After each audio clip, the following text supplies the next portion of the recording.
Olá, tudo bem? Muita gente acha que a teoria pós-keynesiana não tem uma microeconomia, tá? Inclusive é muito comum a gente ver críticas com relação a fundamentarmos em termos micro, em termos do indivíduo, seja esse indivíduo uma firma, seja esse indivíduo um consumidor, uma teoria macro, tá? Essas críticas são comuns no campo pós-keynesiano, não são, contudo, sem controvérsias, tá? Mas que existe a crítica, ela existe. E o que a gente vai conversar agora é sobre um campo da microeconomia pós-keynesiana, tá? Especificamente sobre a teoria da firma pós-keynesiana. E aqui já alerto de partida que talvez vocês ouvirão, tá, o termo Keynes muito pouco. Como a gente já conversou lá na aula do que é o pós-keynesianismo, né? A teoria pós-keynesiana é muito mais do que Keynes, embora Keynes seja, de fato, o fundador, tá, e o maior substantivo dessa escola, né? E agora, nesse papo sobre a teoria da firma, a gente percebe que a teoria pós-keynesiana, embora consubstanciada por Keynes, iniciada por ele, é muito mais do que ele, tá? Então não se assustem se pouco ouvirem o nome Keynes aqui, tudo bem? Vão ouvir só no ponto do pós-keynesiana. Tá? O que a gente vai conversar sobre a teoria da firma pós-keynesiana? São três, tá, os temas que nós falaremos, são, tá, os objetivos da firma, o formato das curvas de custo da firma pós-keynesiana e, por fim, como é que se dão, tá, as determinações dos preços e do ganho sobre o preço, o chamado markup. São esses três tópicos, e quando a gente estiver conversando sobre os objetivos da firma, nós também falaremos dos constrangimentos que a firma enfrenta, tá? Então, para a gente poder comentar sobre o que a firma deseja, a gente também vai comentar aquilo que bloqueia, tá? Ou constrange, não que bloqueia, mas que pode limitar, que vai constranger o crescimento da firma. Tudo bem? Isso tem muito que ver com a discussão sobre o formato das curvas de custo. É só para fazer um link. Claro, esses três itens são bastante linkados, porque quando a gente discutir o formato das curvas, a gente também vai entrar numa discussão depois no final em como essas curvas de custo implicam determinadas formas de precificação. Tudo bem? Então vamos lá, tá? A gente, antes de entrar especificamente numa conversa sobre os objetivos da firma, vamos contextualizar alguns traços gerais necessários ou importantes para que a gente delimite o ambiente no qual a firma pós-keynesiana atua.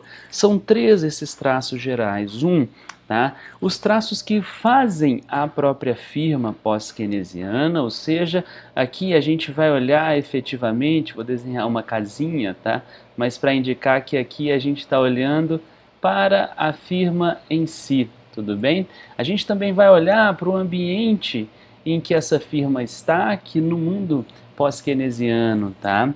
É um mercado, sobretudo, oligopolista, a gente vai ver agora muito rapidamente, só para contextualizar o ambiente em que a firma está, e a gente vai ver também como é que se dá, em nível de descrição aqui, a competição de uma firma com outra, tudo bem? Quais são os traços dessa competição, que não é diferente do mundo, portanto, clássico, neoclássico, novoclássico, uma competição via preço. Nessas teorias que eu acabei de sugerir, clássico, novoclássico, neoclássico, a competição se dá via preço no mundo pós-keynesiano.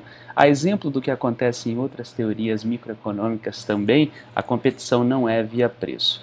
Vamos destrinchar um pouquinho esses traços, tá? Então, no que toca à firma pós-keynesiana, a firma em si, o que define em âmbito geral essa firma pós-keynesiana é que dono da firma, tá, e gerente da firma, administrador da firma, são pessoas diferentes, tudo bem?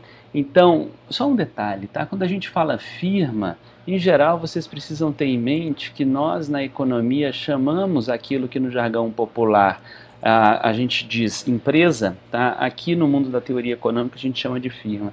O dono da firma, normalmente não é a mesma pessoa que dirige a firma, tudo bem? Então isso é um traço do capitalismo moderno e, é claro, é um traço também do que a teoria pós-keynesiana estabelece como sendo a estrutura da firma que ela teoriza, tudo bem?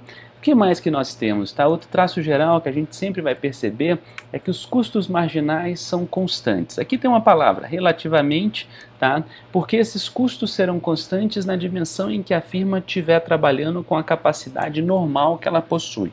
Quando a firma entrar na sua posição de capacidade de produção muito ocupada, os custos marginais passam a ser crescentes.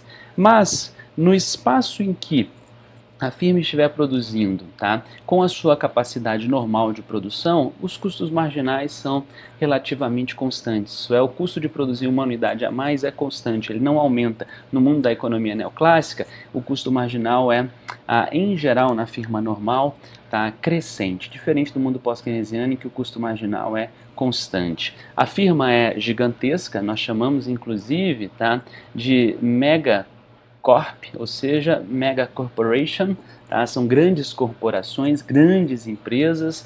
A gente tem um notável pós-keynesiano, tá? O John Galbraith, que foi assessor do Kennedy, que falava, tá, muito sobre essas mega corporações. Então, a firma pós-keynesiana, em geral, é uma mega corporação, uma empresa muito grande. Tá?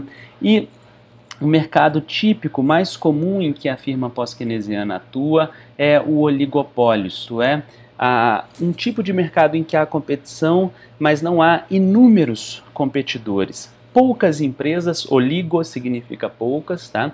Poucas empresas disputam aquele mercado, tudo bem? É diferente também do monopólio, em que uma empresa só detém o mercado, ali não há disputa. Eu estava pensando no duopólio, que é uma situação em que duas empresas disputam o mercado. O mais comum no mundo pós-keynesiano é o oligopólio. Algumas empresas, quantas? Não sei. Depende de mercado para mercado, mas poucas empresas em geral, não inúmeras empresas, competem naquele mercado. E no que toca a este mercado, tá? Como é o mercado típico pós-keynesiano, esse oligopólio? Bem, nele a competição é imperfeita, ela não se dá via preço e as empresas têm capacidade de marcar, tá, o preço que elas desejam. Então, isso faz da concorrência diferente do mundo neoclássico, por exemplo, em que há competição perfeita. Aqui no mundo pós-keynesiano não há competição perfeita. No fundo há, mas há para mercados muito restritos. Tá? A competição perfeita, por exemplo, commodities. Tá? Mas mesmo aí a gente tem poder de mercado e tem influência da financiarização. Tudo bem? Uma concorrência perfeita é uma concorrência, um tipo de competição em que há livre entrada, livre difusão de tecnologia, tá? Inúmeras empresas competindo e, no final das contas, as empresas não têm poder de mercado, tudo bem? Elas não conseguem marcar preço. Aqui no mundo pós-keynesiano não é este o caso geral. Tá? E os mercados são imperfeitos, isso é, eles não são acessíveis, tá? E não permitem, portanto, por existirem barreiras à entrada, eles não permitem uma competição plena, uma competição justa, uma competição, inclusive, capaz de fazer com que o preço de mercado seja um preço que as pessoas, todas que queiram comprar aquele produto, tenham capacidade de fazê-lo, porque é um preço normalmente marcado um pouco mais alto do que aquilo que seria se várias empresas pudessem acessar aquela tecnologia, aquele mercado. Então, os mercados, tá, no mundo pós-keynesiano são mercados imperfeitos, são mercados em que não há um pleno acesso a eles e, com esse pleno acesso, uma oferta que seja capaz de oferecer para todo o mercado aquilo que se deseja em termos de demanda. Tá? Há um excesso, talvez, de demanda porque há parte da demanda que não é atendida na medida em que existem barreiras à entrada, é como se nós desenhássemos um bunker em volta dos mercados, impedindo que haja entrada de alguns players quando eles desejam, justamente porque as empresas têm poder de mercado. Nós veremos daqui a pouco que a intenção maior da empresa no mundo pós-keynesiano é justamente conseguir poder. Tudo bem? Mas isso é daqui a pouquinho. Os mercados, tá? além de não serem plenamente acessíveis e, portanto, não serem capazes de oferecer a todo mundo que quer comprar alguma coisa, porque isso talvez impacte sobre preço, tá? Esses mercados também não são price clearing. O que é isso? Eles não são perfeitos alocadores. É o que eu acabei de explicar. Tudo bem? O mercado não consegue organizar especificamente tudo aquilo que as pessoas querem demandar. O mercado não distribui perfeitamente, tá, oferta e demanda. Às vezes as pessoas querem comprar, por exemplo, arroz, como nesse momento, tá?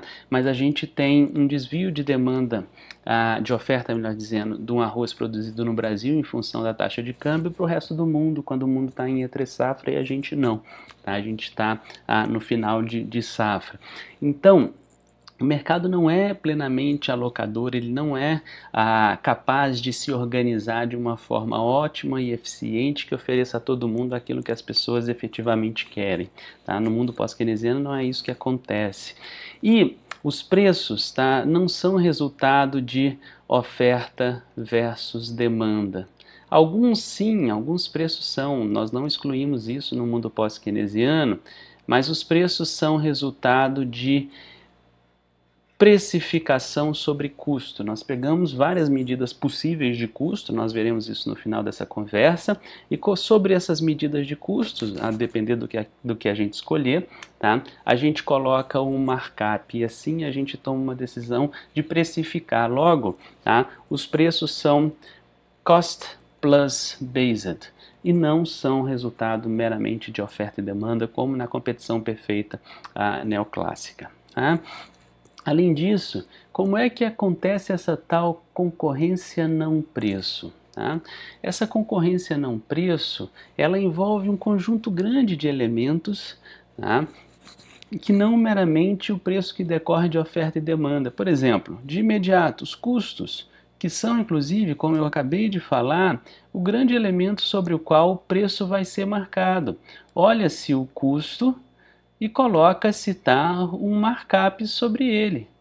Então, o tamanho do custo influencia, tá, o preço que vai ser marcado, tudo bem?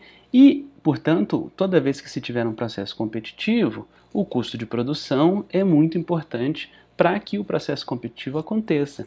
Tá? O que mais? Acesso a recursos financeiros. A gente chama no mundo neo-schumpeteriano de capacidade de financiamento da firma.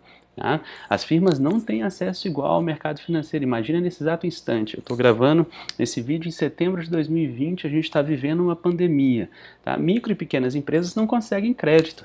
Grandes empresas, além de conseguirem crédito, talvez tenham a capacidade de caixa para enfrentar a crise. Isso define competição claramente. Tá? Que mais? Gastos que não são imediatamente relacionados à produção, tá? E são gastos que a firma consegue decidir o quanto fazer. Micro e pequenas empresas ou médias talvez não consigam, por exemplo, propaganda, sobretudo no mundo de inovações como esse que a gente vive, pesquisa e desenvolvimento. Tá? Tudo isso daqui são meios que as firmas têm de conseguir municiar a si no processo competitivo e que difere de firma para firma e logo difere na maneira pela qual elas podem competir. Tá? Competição é tão claramente não via preço, tá? Que em geral o preço das coisas são estáveis. Tá? Os preços das coisas são estáveis. Enquanto que a gente assiste o dia inteiro, por exemplo, na rádio, na internet, na televisão, um conjunto de propaganda. Por quê? Justamente uma competição, tá? Não preço, mas uma competição com fins de uma firma tentar ganhar espaço de mercado da outra. Por fim, tá? Há um lado da demanda também. O que é esse lado da demanda? É o empresário, a empresária, tentar, via, por exemplo, pesquisa e desenvolvimento, lançar produtos diferentes que sejam, tá, produtos que um consumidor, o lado da demanda, tenha interesse em adquirir justamente porque ele traz alguma inovação, mas o que eu quero chamar a atenção nessa palavra é aqui, ó, alguma novidade. Por que vocês acham que nós chegamos numa situação em que existiu o Gol geração 6?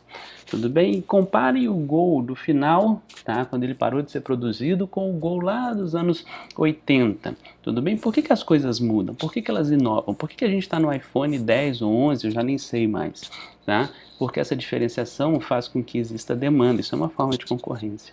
Tudo bem? Então, esses três traços, tá? A firma na sua estrutura, o mercado em que ela atua e a forma pela qual ela compete, são traços que são caracterizadores constantes do que é uma firma no espaço pós-keynesiano, na teoria pós-keynesiana. E o que essa firma deseja? Ela deseja poder. Tá? As firmas que são pequenininhas podem querer, de fato, maximizar o lucro, como são as firmas no mundo neoclássico, mas aqui nos pós-keynesianos, não. O interesse é poder. Tá? A firma quer ter poder. Que tipo de poder? Bem, o mesmo que nós, seres humanos, queremos. Econômico, poder político, social, porque este poder garante que a firma tenha a capacidade de controle. Tudo bem? Então, vejam, tá? A firma quer poder. Tudo bem? Isso é relativamente assustador, né? Como assim a firma quer poder? A firma quer lucro, não? Ela quer lucro para ter poder. E ela tendo poder, ela vai conseguir lucro, tá? Por exemplo, poder tem um contato imediato com incerteza. E quanto mais poderosa for a firma, mais ela controla informações. Mais do que isso, mais ela forma, por exemplo, lobbies e controla legislações. Tá? E com isso, daqui a pouco a gente vai ver, a firma acaba conseguindo alguma outra coisa que também é o objetivo dela. Vejam, a firma não tem um objetivo, ela tem alguns, por isso o plural aqui, tá, deste tema, deste tópico. Tá? A firma tem alguns objetivos. E um que ela precisa necessariamente alcançar é o poder. Tudo bem? Porque vai ser o poder econômico, político, social que a oferecerá controle, por exemplo, controle de informações, e com isso ela reduz, tá, a incerteza na qual todos nós estamos inseridos. Tá? A firma, ela tem como objetivo, tá, conseguir de alguma forma otimizar a relação entre administração, tá, e controle. Como nós já conversamos, a firma tem controle separado de quem administra, e o maior ponto de contato que existe entre administração e controle dá-se por um caráter financeiro. Tá? Qual é esse caráter financeiro? Retorno a quem detém ações da empresa, ao shareholder.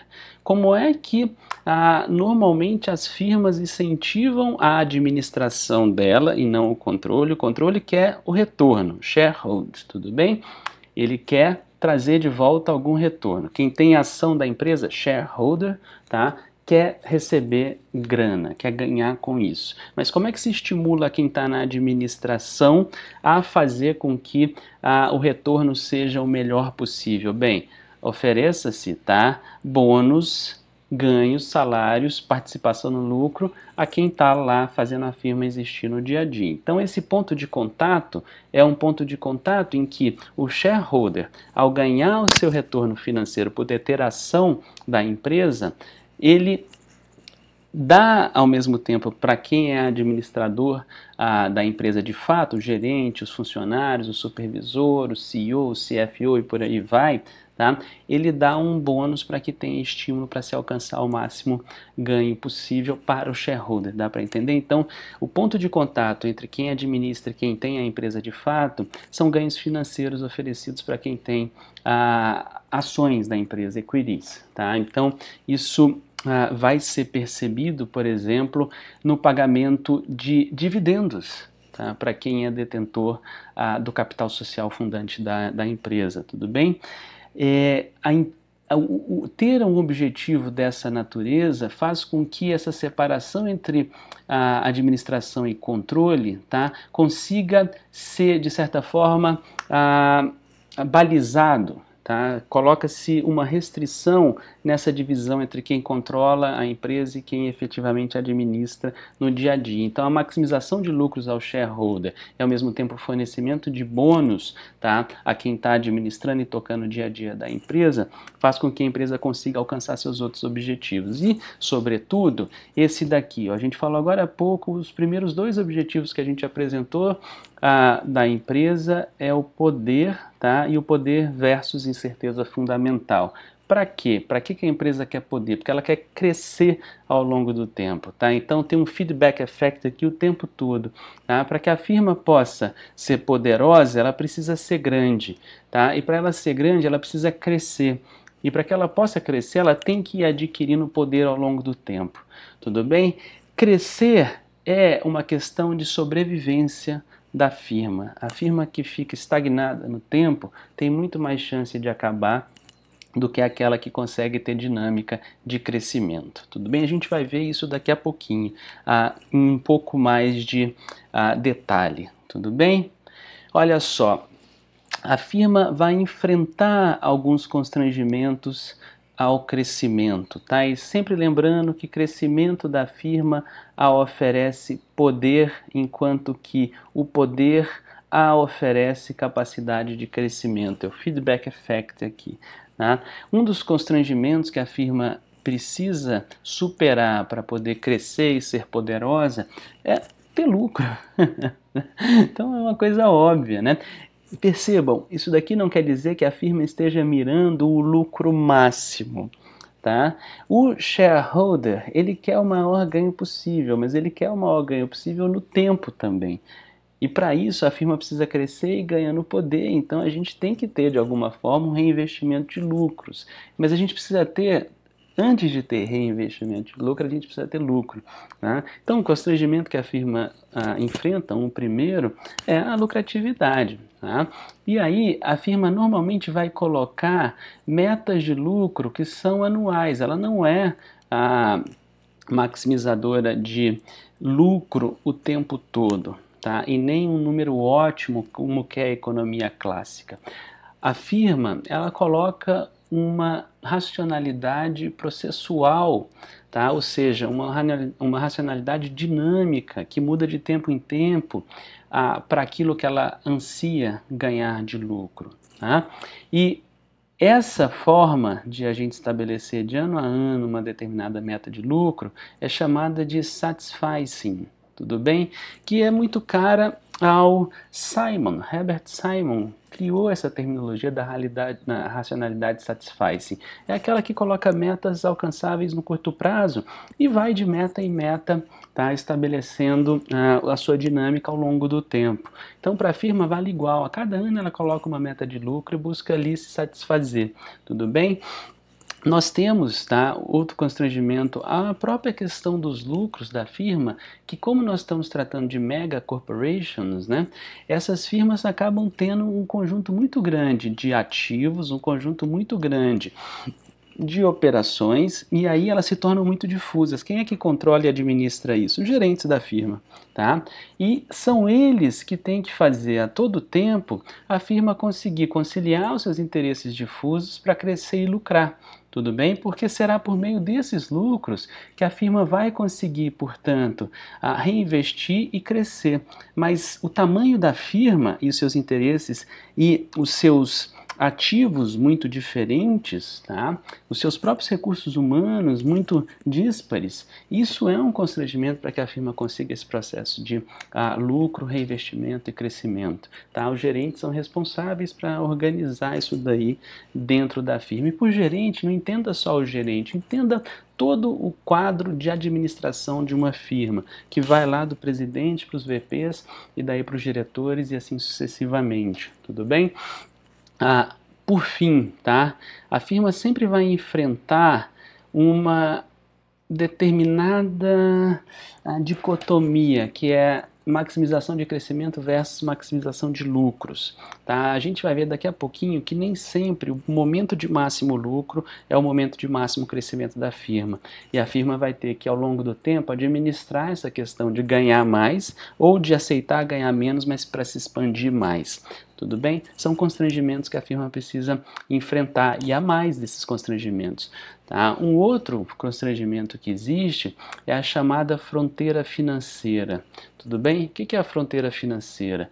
É basicamente a firma ter capacidade de conseguir crédito o suficiente para poder financiar a sua expansão de investimento. Esse crédito aqui, tá? Ele não financia a integridade do investimento. Não, normalmente a firma busca crédito, que é um financiamento, tá? Externo, mas a firma também traz financiamento interno. Ela faz uma somatória de fonte interna com fonte externa para poder financiar seus planos de investimento. Contudo, né, para que a firma consiga crescer, ela cada vez mais precisa de mais financiamento e mais financiamento externo. E para isso ela precisa ter claramente crescimento, que a exige, tá, um retorno constante e maior ao longo do tempo. Tá? O que é esse tal princípio do risco crescente? Quer dizer, quanto mais crédito a firma for tomando, mais o mercado de capitais vai cobrar juro mais alto e vai limitar, portanto, o crédito que vai ser oferecido à firma, porque quanto maior for a expansão e maior a tomada de crédito, mais arriscado é. Por isso que a firma tem que financiar a sua expansão do estoque de capital, ganhando mais recurso ao longo do tempo. Então é uma administração que a firma tem que fazer o tempo todo, do quanto ela está tomando emprestado, crescendo e lucrando. Olha só, esse gráfico sintetiza bem essa ideia. Tá? Aqui é a taxa de retorno, tá? É o profit sobre capital, é a taxa de lucro sobre o capital acumulado, e aqui é a taxa de crescimento da firma, o investimento sobre o estoque de capital. Tá? Percebamos que a firma, para crescer cada vez mais, ela precisa ganhar cada vez mais, tá, em termos de taxa de lucro, porque isso daqui, de certa forma, dá colateral, habilita, tira um pouco do risco que se percebe na tomada de crédito da firma, para que se possa, portanto, a ela oferecer empréstimo, funding, e assim ela conseguir continuar financiando o seu processo de expansão. Então, quanto mais a firma lucrar, tá, mais ela consegue crescer, e para que ela consiga lucrar mais, ela precisa crescer mais. E no meio disso tudo tem o quanto ela consegue captar de recurso, tá, no sistema financeiro, para poder somar com seus fundos internos, para poder financiar seus planos de expansão, de ampliação do seu estoque de capital. Essa é a chamada fronteira financeira, que a firma precisa ficar superando o tempo todo, tá, no seu processo de crescimento, para se tornar mais poderosa e, por meio de mais poder, continuar sobrevivendo. Há uma outra ainda restrição, tá? Que é a chamada fronteira de expansão da firma. Tá? A fronteira de expansão da firma tem que ver com como a firma consegue construir as suas curvas de custo no seu processo de expansão. Aqui no mundo neoclássico, a firma sempre vai, de certa forma, enfrentar uma restrição absoluta, isto é, a gente parte, no geral, tá, de uma construção do mundo neoclássico em que a firma enfrenta um rendimento decrescente de escala, o que a impõe sempre um custo marginal que é no formato de U. Tá? Uma parte do custo marginal no processo de ampliação da produção da firma é decrescente, mas ela tem um limite necessário, tá? A partir do qual o custo marginal vai crescer. Acabei de falar isso daqui para uma firma neoclássica.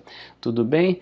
Então, isso daqui no fundo está representando uma curva de custo marginal que tem um período decrescente e um período crescente. Tá? Agora, no mundo do pós-keynesianismo, o que a gente vai ter, em geral, é a tentativa da empresa de construir uma curva de custo marginal que tenha um formato em L, isto é, inicialmente os custos marginais, tá, são decrescentes a partir de uma série de fatores, tá, como economia de escala, como algum ganho de eficiência no aumento da produção, tá, como redução e diluição de custos logísticos, a gente já fala sobre isso, e depois a firma tem, dentro do seu espaço de capacidade produtiva normal, uma produção que cada variação de uma unidade a mais tem um custo constante. Tá? A firma precisa lidar com isso. Então aqui, percebamos, ela está se expandindo, essa é a sua fronteira de expansão, tudo bem? Ela está crescendo, G é growth, quer dizer o investimento novo sobre o estoque já feito de investimento do passado, que é capital no presente, tá? A firma está realizando isso daqui e ela tem um campo de ganho, tá? Isso daqui basicamente representando o movimento que ela tem a cada espaço de produção a mais, tá? Que ela incorre. Mas basicamente o que importa é o formato aqui. Bem, a firma tem um espaço, tá, de ganho que é positivo, tá, e crescente ao longo de um período, tá? Então percebam, o ganho está vindo aqui, mas chega um momento em que o ganho da firma, tá, começa a diminuir na medida em que a firma vai se expandindo. Tudo bem? Claro, os custos vão aumentando. Tá? E aqui tem que ver não em absoluto como quer, de certa forma, de partida a economia neoclássica. Aqui tem que ver com o ritmo, tá, da expansão da empresa. Então, se a empresa cresce rápido demais, mas, por exemplo, ocupando ainda um pequeno espaço do seu processo produtivo, a gente pode ter uma redução da sua taxa de ganho.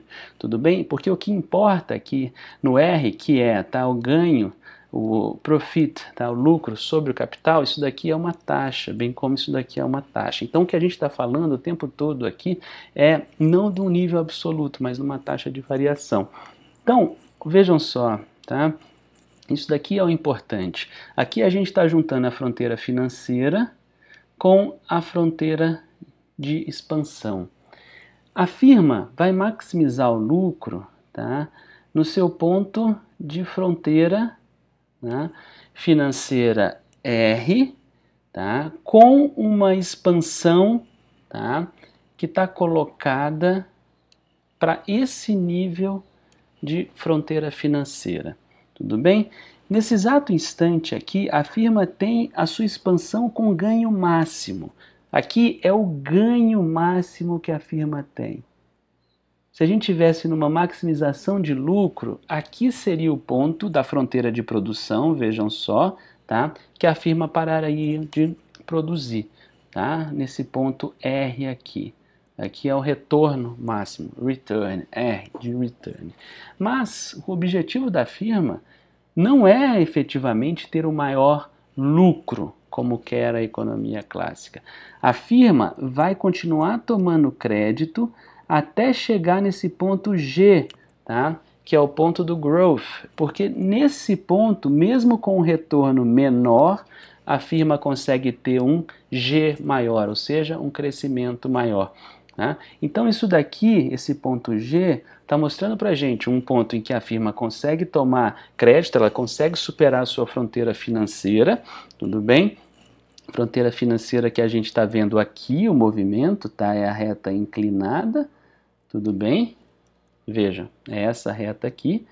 E ao mesmo tempo, nesse ponto, tá, a firma consegue, a gente tem a fronteira de expansão passando, a firma consegue ter o seu crescimento máximo. E o que a firma pós-keynesiana deseja é o crescimento máximo. Tudo bem? Então, pode parecer nonsense para quem está muito habilitado e acostumado com a lógica neoclássica, que é uma lógica que quer o lucro máximo, mas a firma neoclássica está preocupada, a firma pós-keynesiana está preocupada, tá, com talvez atingir um tal lucro máximo lá na frente, mas para que ela possa chegar lá na frente, ela precisa crescer o máximo possível. E aí ela vai conciliar uma fronteira de produção, tá, de expansão da produção, que inclusive dá um retorno, tá? Que dá um retorno menor do que ela poderia ter, mas que a garante o que ela preocupa-se, que é esse eixo horizontal, que é o G, tá? De growth máximo. Tudo bem? Isso aqui é só para ilustrar a lógica da firma pós-keynesiana. Tá? Olha só, nós conversamos já um pouco sobre a lógica dos custos na teoria pós-keynesiana, e esse outro tópico fundamental é o tópico, inclusive, que vai ligar os constrangimentos da firma com a precificação que nós veremos daqui a pouco. Custo. Tá? E toda vez que a gente falar de custo no mundo pós-keynesiano, a gente precisa trazer a capacidade ociosa planejada, uma coisa muito cara, a microeconomia heterodoxa como um todo. Tá? Olha só, o que dentro da discussão de custo é muito caro aos pós-keynesianos? Custo médio. Tá? O custo médio, o custo total dividido pelo número produzido, no mundo pós-keynesiano é decrescente. Tudo bem? O custo marginal, isto é, a variação de uma unidade, tá, produzida, vai gerar quanto de variação de custo? Tudo bem? Total na empresa. Tudo bem? Esse custo marginal, que é isso daqui, ó, ele é relativamente constante. mas é constante dentro do espaço de produção planejado e que ainda não alcança, tá, o full capacity, ou seja, a capacidade máxima. Então a gente tem um custo marginal que é constante. Tudo bem? Se o custo marginal é constante, a gente vai aumentando a produção, o custo de produção total, tá, ele vai aumentando, mas a taxas cada vez menores. Tá? Por isso que o custo médio de produção se reduz. E as firmas trabalham com alguma capacidade excedente planejada e que não é problemática. Tá? Analisemos quais são os tipos de custos que existem. Tem o custo direto, que é aquele imediatamente envolvido com fazer a produção, salários, insumos, tá? Matérias-primas, insumos intermediários, aditivos da produção, tá? E matéria-prima, aquilo sem o que não se faz a produção. Nós temos também os custos de supervisão, logística, tá? Custo gerencial, custo de alimentação dos funcionários, os custos de comissão de compra das empresas que fornecem, custo de advogado, custo de contador, tudo isso é custo de overhead, custo de supervisão. A somatória desses dois custos confere o custo unitário de produção, tá? O custo que se tem, se a gente somar sem dividir pela produção, é o custo total. Tá? Se a gente dividir pelo tanto que produziu, é o custo unitário de cada item produzido, uma espécie de custo médio. Tá? E aqui está a ilustração das curvas de custo do mundo pós-keynesiano. Tudo bem? Vejamos, o custo unitário de produção, o custo médio de produção, ele é decrescente. Tudo bem? Enquanto a firma não alcançar esse FC, Full Capacity. E aqui está a capacidade ociosa, tá, que é, de certa forma, planejada para a empresa, mas aqui dentro, nesse espaço, já no seu esgotamento. Tudo bem? A firma, tá, ela vai ter um uso, uma capacidade normal de uso da sua produção, tá, da sua linha de produção, em todo esse período aqui. Tá? Então, eu vou colocar uns números só para ficar mais fácil. É como se a firma estimulasse o seguinte, tá? De zero, não vou botar zero, é sacanagem, a firma fecha, né? Mas de 30% a 90% da capacidade produtiva da firma utilizado é uma produção normal. Tá? E a firma pode estar operando ali em média em 75%, e essa variação até 90%, esses 15% são planejadas, essa ociosidade é planejada. Quando a gente entrar, tá, nessa diferença entre a sua capacidade completa e a capacidade máxima que a firma pode utilizar, mas capacidade completa não é capacidade máxima, bem, na falta de termo melhor, o que eu estou tentando dizer é o seguinte, a firma, quando ela entrar na capacidade máxima de utilização teórica dela, tá, ela ainda pode ter um espaço para ser utilizado, seja no terceiro turno, seja colocando a máquina que produz 10, no máximo 10 para produzir 10, então é essa diferença aqui, ó, tá? Por isso que tem esse TH aqui, que é de theory, tudo bem? É a capacidade máxima mesmo que a firma pode adentrar. Antes disso, tá, a firma vai estar na sua capacidade normal, e nessa capacidade normal tem um espaço sempre. Pode ser 75 a 90, mas pode ser até antes disso, tá, que a firma sempre vai deixar ali desocupado planejadamente. Tá? E o que a gente tem em geral? A gente só vai ter custos crescentes, veja, custo marginal crescentes quer dizer basicamente uma variação do custo total quando varia a produção, tá? Que essa é a oferta. A gente só vai ter isso quando a firma de fato ocupar a sua capacidade máxima, tá? Que é a capacidade máxima não, na falta de um termo melhor, não esgotante. Tá? Aquela capacidade máxima que não tem perigo de explodir a panela de pressão. Tudo bem? Mas se precisar ocupar isso daí, ela vai ocupar, o que pode explodir a panela de pressão. Tá? E aí, por que a firma tem uma capacidade em excesso que ela planeja ter e que é deliberado para ela ter? Bem, tá, a gente tem que enfrentar, eu vou começar por esse item 3, tem que enfrentar incertezas. Quais são as incertezas? Tá? Aumentos inesperados de demanda, álcool em gel agora em 2020 ou lá em 2009, quando deu H1N1 em pandemia. Tá? Álcool em gel agora em 2020, máscaras, tudo bem? Agora em 2020, sabonete em 2020, para poder enfrentar cloroquina em 2020. Ai, meu Deus. Mas tudo que for possível para poder enfrentar aumentos inesperados de demanda. Tá? Se a firma não tem capacidade planejada, a ociosa planejada e a outra, a concorrente dela tem, a concorrente vai ganhar espaço e ela vai ficar de fora. Além disso, tá? A firma vai ter capacidade planejada para enfrentar potenciais entrantes. Tudo bem? Isso que eu acabei de falar, se uma firma não tem capacidade ociosa planejada para enfrentar um aumento de demanda e a concorrente que já atua no mercado tem, ela perde mercado para quem já está atuando, para a concorrente que já está incumbente, que já está ali. Mas há concorrência no mercado, pessoal, que é concorrência potencial. Tá? Então, por exemplo, só para dar um exemplo, nós temos grandes grupos de ônibus no Brasil. Tá? Então, se você pega lá Cometa Catarinense 1001, que é um grupo grande, e esse grupo resolve entrar no mercado de aviação civil, só para dar um exemplo, tá? Quem já está no mercado de aviação civil pode começar a ocupar, tá? Um espaço que tem planejadamente de fazer mais voos para justamente evitar que essa empresa que nós acabamos de criar, 1001 Cometa, tá? E Catarinense, que é um grupo de viação, para evitar que esse grupo de viação se torne também um grupo de aviação, quem já está no mercado hoje usa a sua capacidade ociosa planejada para ocupar o espaço que a outra ocuparia, evitando então essa potencial entrada de outras empresas. Eu tenho, por exemplo, uma fábrica de sucos, né? E de repente eu posso tentar fazer com que essa fábrica de suco também vire fábrica de refrigerante.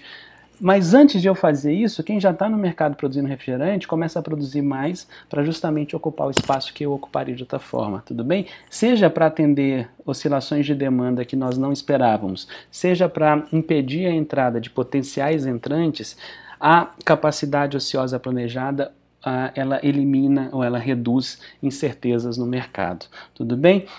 Além disso, imagina, tá? Fábrica não pode ser divisível, não é tão facilmente divisível, né? Então eu não vou separar a minha fábrica de uma hora para outra para conseguir produzir mais, eu não vou conseguir desmontar os equipamentos e fazê-lo maior ou capaz de produzir mais para poder atender talvez uma demanda inesperada ou alguma circunstância que acontece, sei lá, caiu um raio, queimou, tá? Então a gente precisa ter capacidade ociosa para atender coisas que talvez aconteçam e que o nosso equipamento de capital, que não é divisível, não é 1 centavo, 2, 3, 4, 5, 6, se a gente for somar um por um, tá?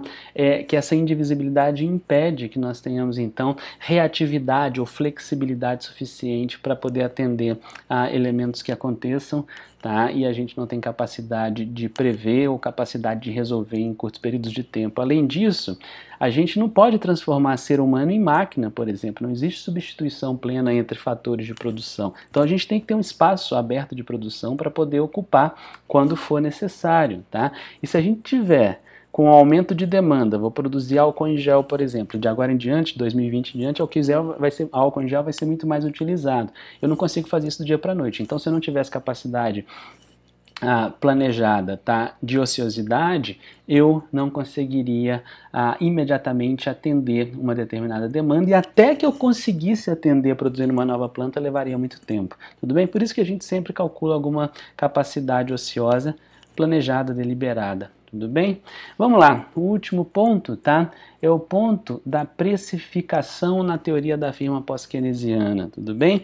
E o mundo pós-keynesiano sempre vai praticar esse cost plus pricing, isto é, alguma forma de nós marcarmos o preço, esse P é preço, considerando, tá, os custos de produção mais um markup, tudo bem? Então, isso daqui é o modelo de precificação.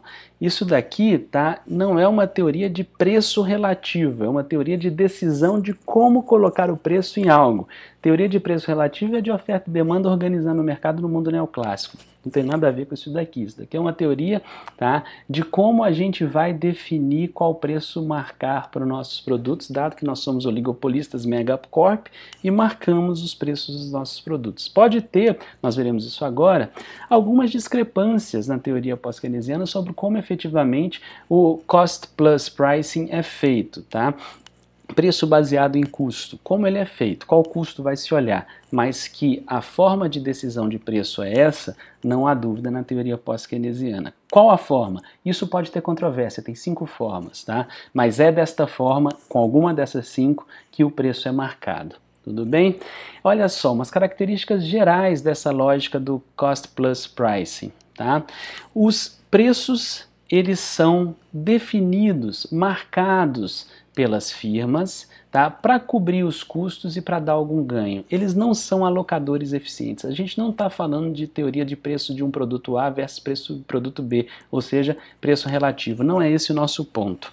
Tá? A gente está falando de preço para cobrir custo, garantir alguma margem de ganho, tudo bem? Markup, tá? Para poder fazer com que a firma tenha chance de ter retorno, não estou falando lucro máximo, mas ganhar algum lucro para poder crescer, se tornando poderosa, e se tornando poderosa ela cresce cada vez mais e ganha cada vez mais, tudo bem? Qual é o custo que vai se olhar? Bem, em geral a gente vai olhar que os custos são normais, a gente já discute sobre isso, tá? Mas os custos são alguns custos diretos, mais alguns custos de overhead, supervisão ou custo histórico. Bem, vai ter algum custo que a gente vai olhar, tá? E esse custo que a firma vai olhar será o sobre o qual ela se baseará para definir qual preço cobrar. Então é um custo normal, tudo bem? É um custo que a gente está chamando de normal por ser, digamos, uma espécie de custo de média que a empresa tem, que ela acessa, que ela tem capacidade de fazer a contabilidade para poder, a partir disso, montar a sua precificação. Tá? Neste custo normal, e aqui é muito importante, nós não consideramos imediatamente o ganho do empresário, o markup do empresário dentro do custo. Vejam, tá? Acabei de escrever para vocês aqui. O markup, ele adiciona ao custo. Tudo bem? Na teoria clássica, o markup vai estar aqui dentro. Por isso que nós temos que no ponto de maximização de lucros da teoria clássica, numa concorrência perfeita, o preço é igual ao custo médio mínimo. Como é que o preço é igual ao custo médio? O custo médio é a produção, tá, total dividindo o custo total de produção. Tudo bem? Então, lá no mundo clássico, neoclássico, isso daqui me dá o custo médio de produção, quanto custou cada peça para ser produzida. E lá no mundo neoclássico, esse custo médio, no ponto ótimo de produção, ele é igual ao preço. Cadê o lucro? O lucro está aqui dentro. Tá? O lucro está dentro do custo médio. No mundo pós-keynesiano, o ganho, o lucro, ele está colocado adicionando-se ao custo, e esse custo é um custo que a gente vai ver, tá difícil eu explicar para vocês o normal, daqui a pouco vai ficar mais claro. Por quê? Porque são custos corriqueiros da empresa, tá? É o custo normal que ela tem, sendo que esse normal a gente vai dividir em algumas formas de verificação de qual seria esse normal, tudo bem? Mas o custo normal aqui não quer dizer o custo médio mínimo lá do mundo neoclássico, é bom que isso fique claro, tá? Os preços são recuperadores, tá? Isso é importante, porque toda vez que a gente marca um preço olhando o custo mais o markup, esse markup ele faz com que o preço, se a gente está adicionando ao custo, ele faz com que o preço dê mais do que o custo, obviamente. Isso significa, tá, o preço ser recuperador, porque ele vai oferecer meios para que o empresário, para que a firma ganhe, e com isso daí ela consiga ter o seu processo de revestimento e crescimento. Tá? Os preços são, em geral, estáveis, ou seja, as empresas não entram em price war, a competição é não preço, porque competição via preço é muito arriscado para as empresas em geral.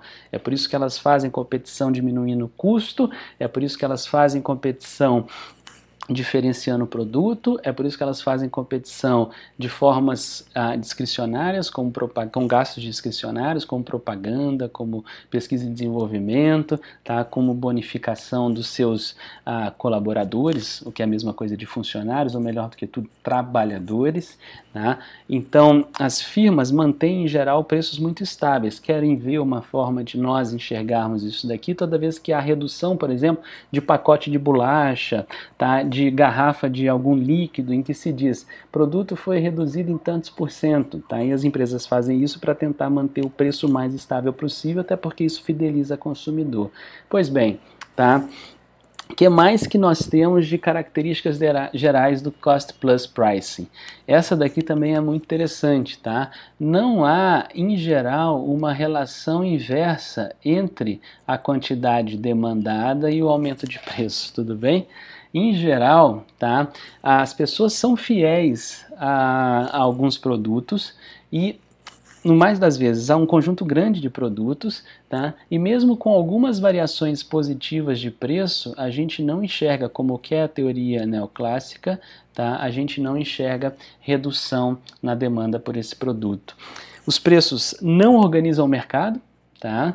Eles são organizados, eles são definidos, marcados antes de os produtos chegarem ao mercado, e uma vez que eles chegam ao mercado, pode existir ajuste, e esse ajuste normalmente é feito para que a empresa consiga determinado lucro que ela, no seu satisfaz, ano a ano, período a período contábil relevante para ela, ela vai definindo, tudo bem? Então os preços são a priori, eles são decididos já no plano de negócio que a empresa faz, e não lá no clearing de oferta e demanda com flexibilidade como quer o mundo clássico, tudo bem? Os preços são interdependentes, isso daqui é bastante óbvio, porque os custos de produção são trazidos ao preço final, então os preços têm um link, tá? Tem uma cadeia, o que mostra, mais uma vez, tá? Que a decisão de preço é cost-based, é baseado em custo, tá? E mais uma vez, o preço não é um fim, o preço é o caminho pelo qual a gente acabou de falar sobre isso, é o caminho pelo qual a firma vai conseguir ter ganho para reinvestir e crescer. Pois bem, quais são as formas,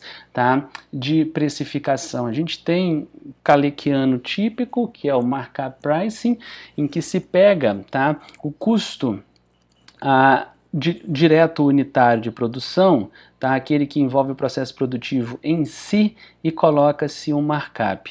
Tudo bem? Esse daqui fica mais fácil de eu explicar vindo para o full costing, que é um outro tipo. Aqui entra, tá, tanto o custo unitário, o custo direto unitário, né, de produção, como o overhead.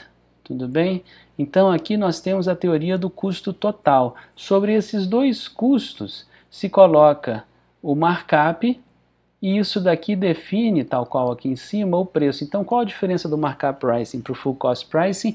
Que no full cost pricing entra o overhead, o custo de supervisão, tá? Os custos não imediatamente relacionados com a produção em si, enquanto que no markup não entra isso daqui. Mas é claro que ao colocar o markup, a gente estima um overhead. Aqui no full cost pricing, esse overhead costing é estimado mesmo. Tudo bem? Ali no markup pricing, nesse primeiro, o overhead vai ser estimado no tamanho do markup que eu coloco. No full cost pricing, tá, a gente coloca um markup que não vai considerar o tamanho do overhead costing, porque esse custo aqui será efetivamente apurado pela empresa. Essa é a diferença. São muito próximos, tá? São muito próximos, mas eis a diferença.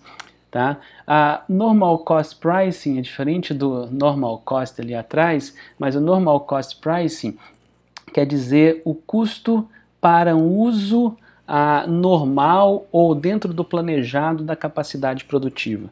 Tá? Então, a empresa vai no normal cost pricing olhar qual é, tá, o custo que ela terá dentro do espaço de uso planejado da sua capacidade instalada, da sua capacidade produtiva, e daí definir qual é o pricing, tá, que ela fará.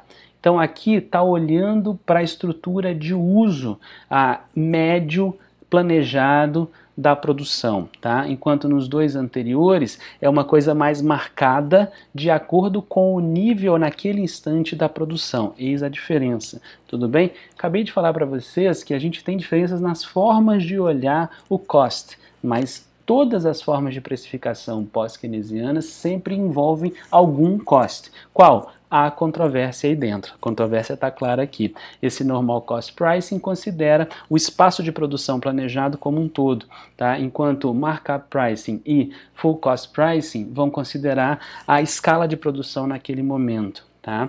Por fim, a gente tem outros dois caminhos aqui. O primeiro é o Historic Normal Cost Price. Então aqui, ó, em vez de olhar, tá, só o que é o planejado, a gente vai olhar o que é planejado e o que foi usado até agora dessa capacidade produtiva. Então aqui a gente olha o que tem de capacidade normal de produção planejada. Aqui a gente vai olhar, tá, o que a gente tem, mas o que a gente usou até agora. Tudo bem? Então aqui eu vou olhar que 90% é o meu espaço de produção viável, normal, planejado, e aqui tudo bem, 90%, mas até hoje eu só usei 75%.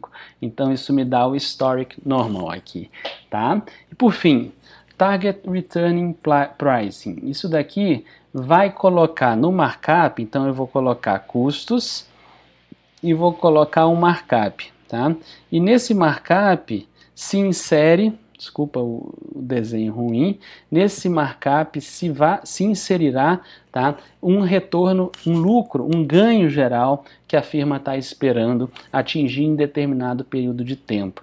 É uma coisa um pouco menos satisfying, mas não deixa de ser, porque a firma não vai marcar hoje o lucro que ela quer ter daqui a 20 anos, mas a gente coloca uma meta de ganho, tá, para definir o tamanho do markup sobre os custos, e essa meta de ganho certamente tem que ser recuperadora, tá, mas tem que ser viabilizadora do crescimento da empresa ao longo do tempo. No fundo, tá, no fundo essa discussão ela é muito válida, mas 1 a 5 aqui, todos esses itens são muito relacionados em geral. Tudo bem? Pois bem, tá? Para se fazer um bom pricing, o que é necessário? Boa contabilidade. O custo da empresa não é efetivamente apurado, tá, ipsis literis, eles são estimados. E ali, por isso, a gente tem aquela diferença, por exemplo, entre normal cost pricing, tá, markup pricing, full cost pricing, porque cada um está vendo como estimar melhor os seus custos. Para que se faça isso, é necessário uma boa contabilidade, tá? Olha só, os custos, eles envolvem, tá, não somente o custo de produção, tá? E várias vezes, como agora no Brasil, no caso, tá, de vários insumos importados que estão mais caros por causa do dólar, tá? Nem toda variação de custo vai se tornar variação de preço. Várias vezes, como os preços estáveis são bons para que se tenha fidelização da demanda, tá? Várias vezes aumentos de custo não se traduzirão em aumentos de preço. Tudo bem? Então a firma administra os seus preços. O que a gente está chamando a atenção? A gente está chamando a atenção, deixa eu ir para esse terceiro item aqui, tá? A gente está chamando a atenção aqui, esse quarto item, melhor dizendo, para os contratos implícitos. O que é isso? Tá? A firma tem uma série de contratos implícitos, seja com o consumidor dela, seja com seu fornecedor, tá? E às vezes é melhor para um fornecedor ou para a própria empresa segurar determinadas variações de preço, tá, dos seus insumos, no caso de fornecedor para com a empresa, tá, e não aumentar o preço para o consumidor final, porque assim ela mantém essa fidelização, tudo bem? Isso gera uma certa rigidez de preço, tá, em geral, na economia. Tem outros preços que respondem muito rapidamente. No momento em que eu gravo para vocês essa videoaula, 2 semanas atrás, o que a gente enxergou foi o arroz subindo muito no Brasil, o que está repercutindo claramente que o preço está sendo, o custo está sendo repassado ao preço final, tá? E aí tem tanto custo de insumos, mas tem também uma demanda lá fora pelo arroz brasileiro muito intensa e que, claro, como isso é uma commodity, tá, o produtor local não vai segurar o preço para o mercado doméstico mais baixo para poder, digamos, manter a fidelização aqui. Não, aqui nesse caso do arroz, claramente o que vale é a resposta a um preço marcado em nível internacional e que vai subir. Tá? Isso quer dizer que todos os preços são assim? Não, vamos olhar outro mercado, mercado de aviação. Tá? Mercado de aviação nesse instante no Brasil, mesmo com uma baixa ocupação, uma baixa oferta de voos, tendo sido saculejado pela crise, que teve que colocar avião no chão em geral, os preços não estão exorbitantes. Tá? Isso por quê? Isso porque se ficar exorbitante, aí o consumidor se afugenta. Tá? Então nem sempre as variações de custo serão repassadas ao preço, mas em diversos momentos sim.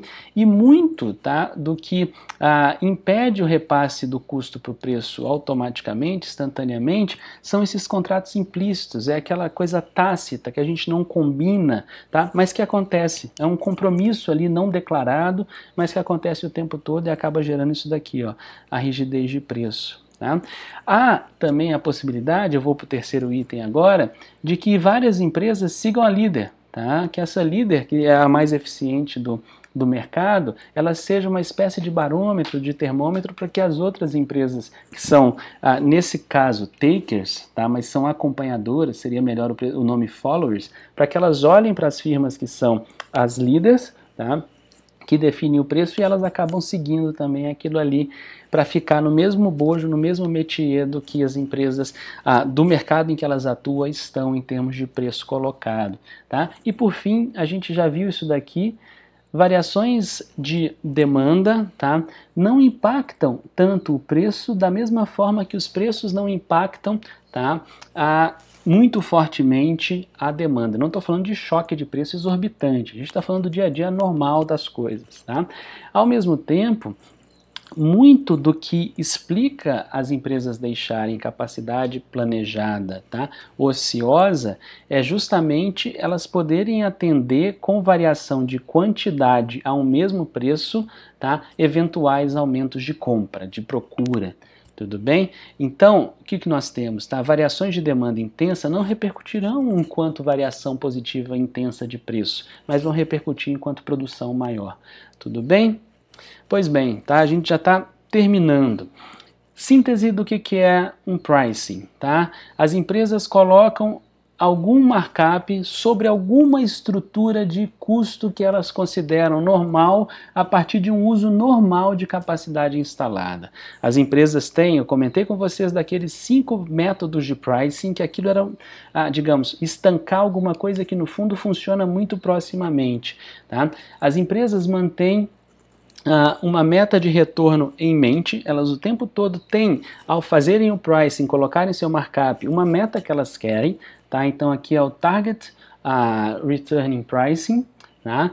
Esses preços são reprodutíveis, eles vão acontecendo no tempo, o mercado não faz um clearing, esses preços se anulam e a partir do outro momento a gente vai ter que definir outros quais são, não. Eles são reprodutíveis, eles permanecem no tempo, eles replicam a si, tá? Eles não organizam o mercado, a gente vai lá, coloca o preço dos produtos e pode sobrar muito produto e no geral vai sobrar estoque para atender demanda, para atender potencial entrante também, então não se faz o market clearing, ou seja, a organização plena, tá? Ou a auto-organização plena do mercado.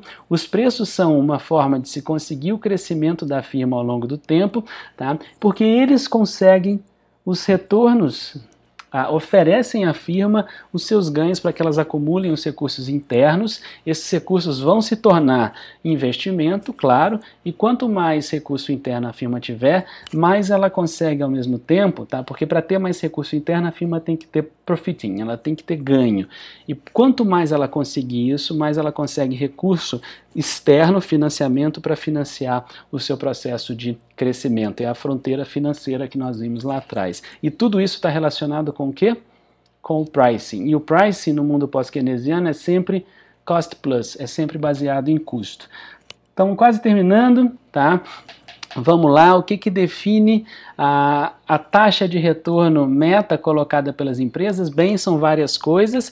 Essa taxa de retorno pode estar sendo medida a partir de uma margem líquida que a empresa deseja alcançar de ganho. Então, uma coisa muito mais pragmática aqui nessa fala.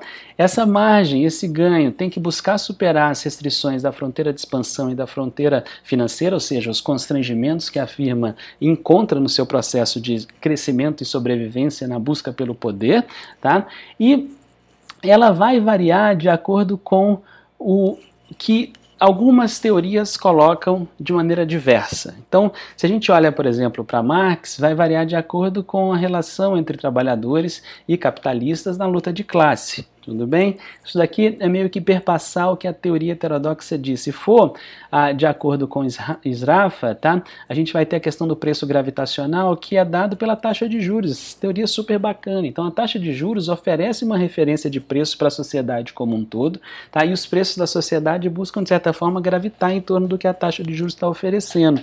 Tudo bem? Então, no Brasil agora, a gente está no período de muito baixa inflação, nesse 2020, a taxa de juros está muito baixa, tá? E com isso, o que o Banco Central indica é que os preços variáveis da sociedade, o IPCA, o preço da sociedade como um todo, o preço macro da sociedade, pode subir. Tudo bem? Então a taxa de juros é uma imensa referência de preço. Quando ela estiver alta, ela quer indicar para os preços variáveis da sociedade que esses preços precisam se reduzir. Quando ela estiver muito baixa, ela quer indicar, referenciar, tá, que os preços da sociedade podem se elevar. Se a gente tiver em Calec, tá, essa taxa de retorno meta que a empresa coloca vai depender do grau de monopólio e da competição, inclusive da competição potencial de novos entrantes, tudo bem? Isso daqui também a gente vai perceber nos próprios neo-schmitterianos, tá, que vão dizer qual é a capacidade de financiamento da empresa, qual é o seu grau de monopolismo dentro do oligopólio em que ela reside. Tudo bem? Isso tudo depende do grau de monopólio.